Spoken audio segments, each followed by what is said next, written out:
Bonjour, nouvelle rencontre aujourd'hui. Je suis très heureux de vous présenter Benoît qui m'a donné rendez-vous à la Bibliothèque nationale de France.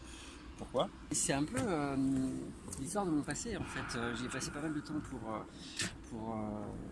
pour l'écriture de la thèse. Aujourd'hui, en arrivant ici, je vois quand même la belle volée d'escaliers. Bon, est-ce qu'à l'époque ces escaliers t'excitaient comme aujourd'hui? Pas du tout, j'étais assez précautionneux parce qu'ils sont extrêmement glissants. Et je reformule la question, quel est ton parcours sportif? Parcours sportif Est-ce qu'à l'époque tu étais déjà sportif ou non? très épisodique. Non, j'étais pas. Je faisais un peu de cours dans une salle associative.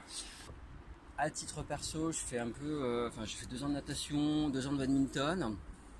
2 ans, c'était manifestement le temps de la lassitude. Tu en avais marre des machines et tu t'es participé à un cours collectif, rencontré un coach qui t'a présenté les choses différentes, cours euh, Qui était assez dynamique, où en plus le coach explique bien les mouvements, expliquait l'intérêt de faire telle et telle chose.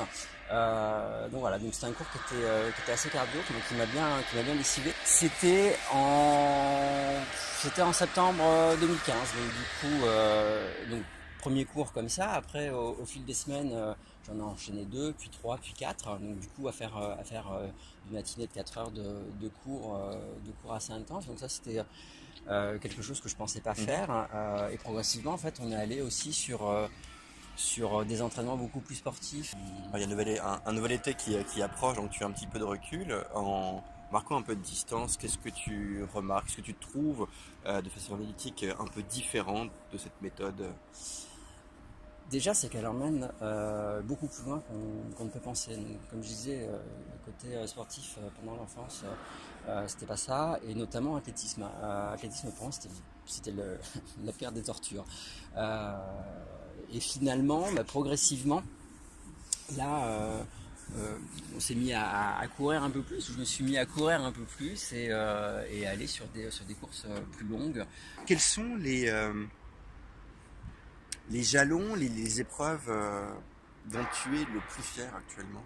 En termes de satisfaction et de contentement, oui, il y avait la course à obstacles parce que c'était une première, parce que c'était une sorte de consécration. C'est-à-dire que c'était marrant parce qu'on a fait plein d'entraînements. On savait qu'on était préparé, on voyait bien qu'on était préparé à un certain nombre de choses. Euh, mais c'est un peu comme si on travaillait séquence par séquence. Et de le faire sur la course, c'était le film qui se jouait. Après, là où j'étais content aussi, c'était pour le premier semi-marathon que j'ai fait, parce que je pensais pas que c'était jouable déjà. Malgré tout, j'ai continué, donc oui, je me suis un peu ennuyé, mais j'ai mobilisé d'autres ressources pour continuer, pour avancer.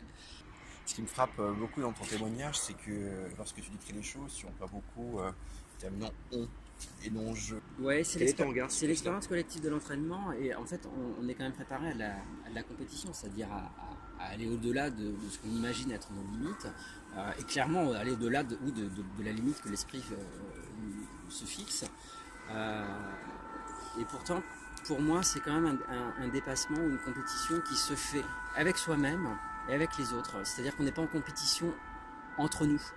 Euh, on est motivant entre nous, enfin on se motive, on avance ensemble, on s'encourage. Donc oui, il y a une compétition, mais la compétition elle est avec nous-mêmes, elle est éventuellement avec d'autres, mais en tout cas, dans les gens qui s'entraînent ensemble, pour moi, on est vraiment ensemble, et ça, c'est assez important. Ouais. Si tu avais un conseil à donner à ceux qui nous regardent, qui te rencontrent et qui pourraient être tentés par cette méthode GH3, quels seraient ces conseils?